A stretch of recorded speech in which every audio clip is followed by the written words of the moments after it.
Adamma na-apụtụghị n'ala.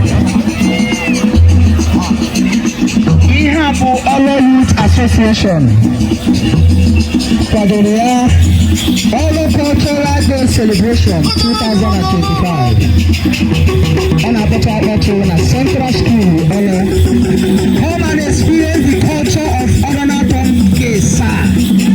Yes, Oranapo. Ọkụ Ghana. Hey, Adamma. Ịma na ndị Adamma na-emekọ ọcha. Ndị akapọ ebe ahụ.